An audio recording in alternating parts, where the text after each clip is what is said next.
Everyone, उम्मीद है कि आप सब लोग खैरियत से होंगे।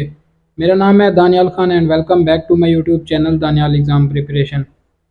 जेंटलमैन, आप सब के लिए गुड न्यूज़ है कि पाकिस्तान आर्मी में नई भर्ती लेडी कैडेट कोर्स जो है ना वो अनाउंस हो चुका है।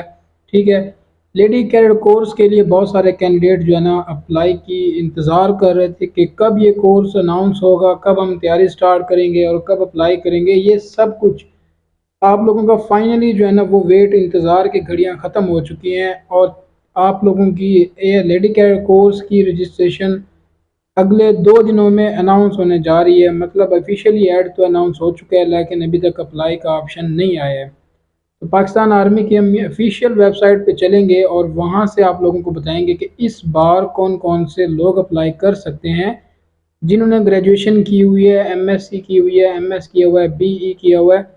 तो हर दफ़ा जो है ना लेडी कैडेट कोर्स में डिफरेंट वैकेंसीज अनाउंस की जाती हैं और उनके लिए सब्जेक्ट कैटेगरी भी डिफरेंट होती है, डिग्रीज भी डिफरेंट होती हैं, उनके लिए एज क्राइटेरिया वो सब चेंज होता है।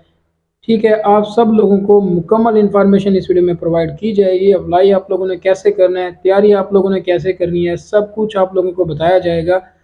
तो जल्दी से इस चैनल को सब्सक्राइब कर लिए ताकि आपसे आगे जो प्रिपरेशन का हम सेशन स्टार्ट करें वो आप लोगों से मिस ना हो जाए।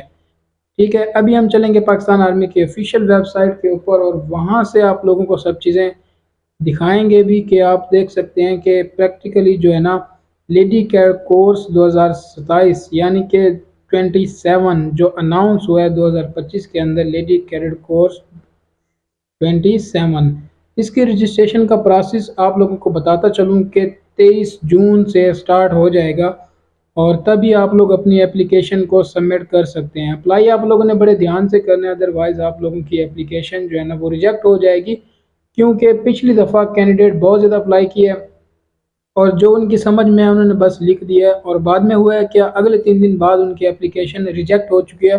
पूरा साल वेट किया है, फिर बाद में क्या हुआ है कि रिजेक्ट हो गए हैं, फिर अगले साल अभी अप्लाई करेंगे। तो इस वजह से आप लोगों ने पहले अप्लाई कैसे करना है ये तरीका समझना है, फिर आप लोगों ने अप्लाई करना है, अदरवाइज़ आपकी एप्लीकेशन रिजेक्ट हो जाएगी। तो उस चीज़ के ज़िम्मेदार भी आप खुद होंगे। ठीक हो गया।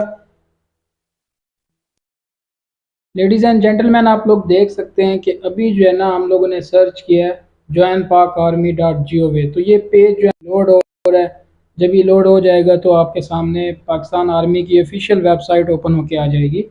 तो हम थोड़ा सा इंतज़ार करेंगे इसके ओपन होने का, फिर आपको फर्दर जो डिटेल्स हैं, फर्दर जो क्राइटेरिया है, सब कुछ आप लोगों को बता दिया जाएगा। ओके, सो आप सब लोग देख सकते हैं कि हमारे पास पाकिस्तान आर्मी की ऑफिशियल जो वेबसाइट है ये ओपन हो गई है।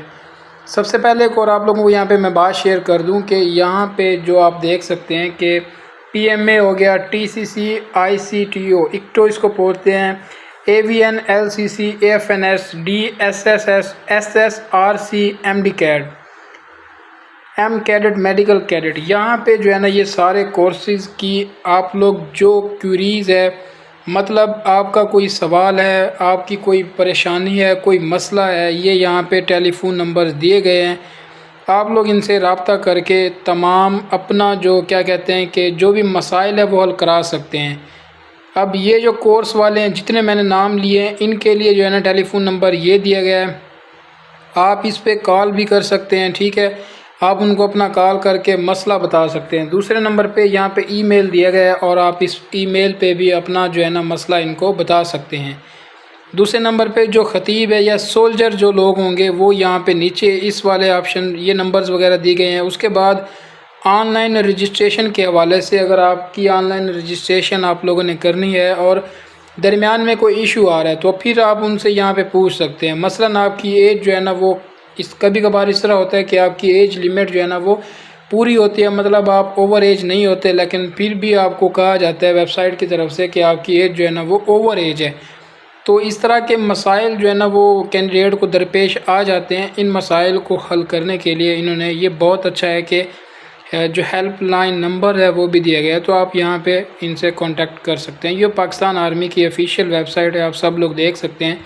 लेडी कैडेट कोर्स के ऊपर हम लोग क्लिक करेंगे, सी डिटेल्स में चले जाएंगे तो इसकी तमाम डिटेल्स ओपन होके हमारे सामने आ जाएंगी। तो हम लोग इसकी डिटेल्स को देखेंगे। सो आप देख सकते हैं कि ये जो है ना पाकिस्तान आर्मी की तरफ से शाया करदा ऑफिशियल जो है ना वो एडवर्टाइजमेंट है। यहाँ पे आप लोग देख सकते हैं इसका नाम वगैरह, join Pakistan army as a captain lady cadet course 27। इस दफ़ा जो है ना कोर्स जो अनाउंस है उसका क्या नाम है, लेडी LCC 27। अगर हम इसकी क्वालिफिकेशन और बाकी एजेस वगैरह की बात की जाए तो जो तमाम बाकी क्राइटेरिया को आप लोगों को बता दिया जाएगा। इसमें एक जो है ना कैटेगरीज जो है अनाउंस की जाती है और उनके हिसाब से फिर क्या होता है क्वालिफिकेशन होती है। BS आर्किटेक्चर वाले अप्लाई लोग इसमें कर सकते हैं। प्रेफरेबली किसको किया जाएगा, जिसने MS आर्किटेक्चर किया हुआ होगा, जिसके पास MS आर्किटेक्चर की डिग्री होगी। BS वाले भी इसमें अप्लाई कर सकते हैं। उसके बाद है कॉर्प्स ऑफ सिग्नल IT वाले। अब इसमें क्या है कि BS कंप्यूटर साइंस अगर आप लोगों ने किया हुआ है या इसके अलावा आप लोगों ने BS या BE सॉफ्टवेयर इंजीनियरिंग की हुई है, या फिर आप लोगों ने BE या फिर BS इंफो सिक्योरिटी की आपके पास डिग्री है, तो आप इसके लिए एलिजिबल हैं। दूसरे नंबर पे यहाँ पे आप लोग देख सकते हैं कि कॉर्प्स ऑफ ऑर्डिनेंस है, जिसमें आप लोग कौन सी क्वालिफिकेशन इन लोगों ने मांगी हुई है, वो है जी BE या फिर BS टेक्सटाइल इंजीनियरिंग। आपके पास ये डिग्री होना लाजमी है। नेक्स्ट है course of electrical and mechanical engineering, यानी कि EME जो कोर है पाकिस्तान आर्मी में, जिसमें जस्ट फीमेल ही अप्लाई कर सकती हैं। उसमें क्या कौन सी क्वालिफिकेशन आपके पास होना चाहिए, एक तो आपने BE किया हुआ हो इसमें मैकाट्रॉनिक इंजीनियरिंग में, दूसरे नंबर पे आपने BE किया हुआ बायो मेडिकल इंजीनियरिंग में। ये दो क्वालिफिकेशन वाले जैसे इसमें अप्लाई कर सकते हैं। नेक्स्ट फिर बाकी जो है, अब उसमें इसके बाद है कौन सी, आर्मी एजुकेशन कोर AEC, ठीक है। अब इसमें ये कोर में कौन लोग अप्लाई कर सकते हैं इस दफ़ा, जस्ट इसमें जियोग्राफी जिन्होंने किया हुआ है, MSc की हुई है या फिर BS, ये दो डिग्री वाले जस्ट, यानी कि BS जियोग्राफी जिसने की हुई है या फिर क्या कहते हैं MSc की हुई है, वो लोग इसमें अप्लाई कर सकते हैं। उसके बाद आखिरी जो कोर है वो है RV एंड FC, इसमें जस्ट TVM वाले अप्लाई कर सकते हैं। अगर आपकी एज की बात की जाए तो 28 साल से लेकर 1 नवंबर 2025 तक आप लोगों की एज होना लाजमी है। दूसरे नंबर पे 23 जो है ना वो जून से लेकर 22 जुलाई तक आप लोगों की रजिस्ट्रेशन का प्रोसेस जारी रहेगा। ये है पाकिस्तान आर्मी की तरफ से शाया करदा ऑफिशियल वेबसाइट की तरफ से, जो कि आपको ऑफिशियल एड पे से सारा कुछ आप लोगों को बताया है। फर्दर डिटेल यानी कि आप सिलेक्शन सेंटर आप लोग कोई भी चूज़ कर सकते हैं, यहाँ पे दिखाए गए हैं, यानी कि जो आपके करीब तरीन सेंटर है वो आप सिलेक्ट कर लें। रावलपिंडी, लाहौर, कराची, मैं आप लोगों को मार्क भी कर सकता हूँ, पिशावर, कोयटा, गिलगित वगैरह, हैदराबाद, मुल्तान, DI खान, मुजफ्फराबाद, फैसलाबाद, खुजदार, पनवाकिल, तुर्बत। इन सेंटर के अलावा आप किसी और सेंटर को सिलेक्ट नहीं कर सकते। ये ही लाजमी है, ये शर्त है कि आप इन्हीं में से एक को सिलेक्ट करेंगे। अब जो है ना जेंटलमैन इसकी फर्दर डिटेल है। फर्दर डिटेल लोगों को मैंने आप बता दिए। एज लिमिट क्या है, मैरिटल स्टेटस आपका अनमैरिड होगा, जेंडर जस्ट फीमेल लोग ही अप्लाई कर सकते हैं। आपकी हाइट कितनी होगी, 5 फुट होगी। फिर वेट जो है ना BMI के ज़रिए आपका कैलकुलेट किया जाएगा।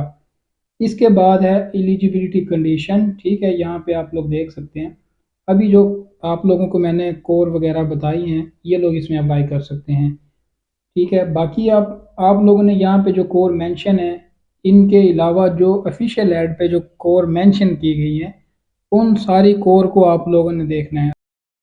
अब यहाँ पे जो है ना जो चीज़ें आपको यहाँ पे देखने को मिल रही हैं, इसके अलावा आप लोगों ने क्या करना है कि जब आपकी एप्लीकेशन रजिस्ट्रेशन स्टार्ट होगी तो तब वेबसाइट अपडेट कर दी जाएगी और जस्ट वो लोग ही अप्लाई कर सकेंगे जो कि मैंने प्रीवियस आप लोगों को जो क्वालिफ़िकेशन बताई हैं।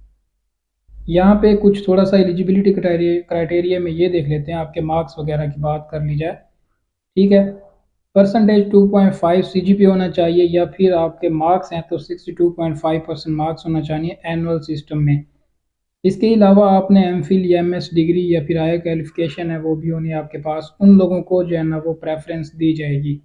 थर्ड डिवीजन आपकी पूरे भी किसी भी रिकॉर्ड में नहीं होनी चाहिए, ओनली सेकंड डिवीजन होना लाजमी है throughout the academic career, यानी कि मैट्रिक में भी आपकी सेकंड हो, FSC है, इंटरमीडिएट कोई भी है सेकंड हो, ग्रेजुएशन है सेकंड हो, हर एक यानी कि डिग्री में आपकी सेकंड डिवीजन होना लाजमी है।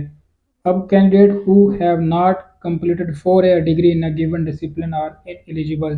अब जिन लोगों के पास जो है ना वो 4 year यानी कि 4 साल डिग्री नहीं है या कोई भी डिग्री है जो अभी कंटिन्यू है वो कंप्लीट नहीं हुई, वो लोग इसके लिए एलिजिबल नहीं है। सेकंड नंबर पे मज़ीद आप लोग ये फर्दर सारी पढ़ सकते हैं। फिर यहाँ पे आ जाता है इसका इन एलिजिबिलिटी कंडीशन। इन एलिजिबिलिटी कंडीशन ये सब लोग आप पढ़ सकते हैं। इसमें मैं आपको थोड़ा सा बता देता हूँ कि जो कैंडिडेट 2 दफ़ा ISSB से रिजेक्ट हैं वो इसमें अप्लाई नहीं कर सकते। जो कैंडिडेट अनफिट हो चुके हैं परमानेंटली वो लोग इसमें अप्लाई नहीं कर सकते। और जो कैंडिडेट जिनमें कोई बीमारी है हेपेटाइटिस वगैरह वो भी नहीं कर सकते इसमें अप्लाई। और उसके अलावा जिन कैंडिडेट में ये डिक्लेयर हुआ कि वो पॉजिटिव ड्रग टेस्ट आया है फ्राम CMH से, यानी कि वो किसी भी CMH या फिर जो मिलिट्री हॉस्पिटल्स होते हैं वहाँ से उनका टेस्ट किया है जिनमें ड्रग टेस्ट पॉजिटिव आ चुका है, वो लोग इसमें अप्लाई नहीं कर सकते। ऐसे लोग जो किसी भी इदारे से डिसमिस किए गए हैं वो लोग इसमें एलिजिबल नहीं हैं। कोई ऐसे लोग जो आर्मेड फोर्सेस ड्यूरिंग ट्रेनिंग से निकाले गए हैं वो भी अप्लाई नहीं कर सकते। या फिर जो है ना आप लोग किसी भी इदारे से आपका आर्मेड फोर्सेस कॉलेजेस वगैरह से वहाँ से विड्रॉन हुए हैं तो आपको तब भी अप्लाई इसके लिए नहीं कर सकते। इसके अलावा आप पे कोई कोर्ट लॉ मार्शल हुआ है, आपको जो है ना वो जेल जाना पड़ा है, आपके FIR हुई है आपके ऊपर, तब भी आप इसके लिए एलिजिबल नहीं है। आपने ISSB दी है तो उसके अंदर 120 दिन का गैप होना चाहिए, अगर गैप नहीं है तो फिर आप इसके लिए एलिजिबल नहीं है। उसके अलावा बाकी ये सारी चीज़ें आप लोग पढ़ सकते हैं जो कुछ इसमें बताया गया। आपका सिलेक्शन का प्रोसेस होगा, सबसे पहले आपकी रजिस्ट्रेशन होगी, आपकी फ़ीस भी ली जाएगी जो कि 300 रुपये फ़ीस है आप लोगों की। ये आपने टेस्ट के टाइम देनी है। या फिर यहाँ पे जो NBHGHQ ब्रांच है ये आपको नंबर दिया गया है, इस पर आप लोग जो है ना वो सेंड कर सकते हैं। उसके बाद आपका रिटन टेस्ट होगा। रिटन टेस्ट 2 तरह का होगा, एक इंटेलिजेंस टेस्ट होगा जिसमें आप लोगों को वर्बल और नॉन वर्बल देखने को मिलेंगे। इसके अलावा एकेडमिक टेस्ट होगा। एकेडमिक टेस्ट कहाँ से बनेगा, जो आप लोगों का सब्जेक्ट होगा वहाँ से आप लोगों के एकेडमिक टेस्ट लिया जाएगा। उसके बाद आपका मेडिकल टेस्ट होगा, कैंडिडेट का इनिशियल मेडिकल टेस्ट हो जाएगा। उसके बाद आपका फिजिकल टेस्ट होगा जिसमें जस्ट रनिंग होगी, 1.5 किलोमीटर रनिंग है, 14 मिनट का आपके पास टाइम है, बड़ी आसानी से रनिंग पास हो जाएगी। इसके अलावा फिर आपको शॉर्ट लिस्ट किया जाएगा, फिर आपका ISSB लिया जाएगा। ISSB के बाद फिर फाइनल मेडिकल होगा। फाइनल मेडिकल के बाद फिर दोबारा से फाइनल शॉर्ट लिस्टिंग होगी और देन कैंडिडेट को ज्वाइनिंग इंस्ट्रक्शन रिसीव होंगी। फर्दर बात की जाए इसका फर्दर जो सिलेक्शन प्रोसेस है ये, यानी कि सेंटर वगैरह है, आप लोग इसको भी पढ़ सकते हैं इन्फॉर्मेशन को। डॉक्यूमेंट्स आप लोगों के कौन से रिक्वायर्ड होंगे, ये तमाम चीज़ें आप पढ़ लें एक दफ़ा। और साथ के साथ मैं भी आप लोगों को थोड़ा बता देता हूँ कि इसमें क्या क्या चीज़ें हैं जो कि आपने लेकर जानी होंगी जब आपका इनिशियल टेस्ट होगा सेंटर में। सबसे पहले बात की जाए तो आपका ओरिजिनल सर्टिफिकेट्स वगैरह ये तमाम चीज़ें होनी चाहिए with 2 attested photo copies of each educational certificate, यानी कि आपके पास matric, FSC, intermediate, MPhil, MSc, BS, BE इन तमाम डिग्रीज़ की जो है ना वो 2 अटेस्टेड फ़ोटो कापीज़ भी होनी चाहिए, ओरिजिनल भी होनी चाहिए। उसके बाद अगर आप किसी भी क्या कहते हैं कि इदारे का हिस्सा हैं, आप वहाँ पे जॉब करें तो आपके पास NOC होना चाहिए। अटेस्टेड फ़ोटोकॉपी एक आपने डोमिसाइल की फ़ोटोकॉपी करानी है और जो आपका CNIC है इसकी भी आपने फ़ोटोकॉपीज़ करानी है। उसके बाद 6 जो है ना आप लोगों ने कलर्ड फ़ोटोज़ ड्यूली अटेस्टेड, यानी कि फ्रंट से भी अटेस्ट हो वो बैक से भी अटेस्ट हो, ये आपके पास आपकी पिक्चर होंगी। बाकी ये चीज़ें आप पढ़ सकते हैं। Candidate must bring their degrees duly verified bye HEC या PEC, तो आपके पास जो डिग्रीज़ होंगी वो भी वेरीफाइड होनी चाहिए HEC से। बाकी नीचे वाला आप लोग सब पढ़ सकते हैं। एडिशनल इन्फॉर्मेशन ये है जी, आपको 6 महीने की ट्रेनिंग दी जाएगी PMA काकूल अकेडमी में। और फाइनली जो कैंडिडेट उनसे फिर बॉन्ड लिया जाएगा कि आपको मिनिमम 7 साल के लिए जो भर्ती किया जाएगा। उसके बाद bond will be commence on successful completion of basic military training in Pakistan military academy PMA Kakul. 7 साल से अबव भी आपसे जो है ना वो सर्विस ली जा सकती है। ये आपकी सारी कारकर्दगी के ऊपर होगा। ये तमाम इन्फॉर्मेशन थी LCC के लिए लेडी कैड कोर्स जो अभी अनाउंस हुआ है 27 वाला, ठीक है, उसके लिए तमाम इन्फॉर्मेशन थी। आई होप कि आप सब लोगों को जो बताई गई इन्फॉर्मेशन वो समझ आ चुकी है। और जब ऑनलाइन रजिस्ट्रेशन स्टार्ट हो जाएगी तो आप लोगों को बताया जाएगा कि आप लोगों ने ऑनलाइन रजिस्ट्रेशन कैसे करनी है। So thank you for watching and your precious time. कोई ऐसी चीज़ जो मैं बताना भूल गई हूँ तो आप कमेंट बॉक्स में पूछ सकते हैं। अल्लाह हाफिज़, सी यू नेक्स्ट।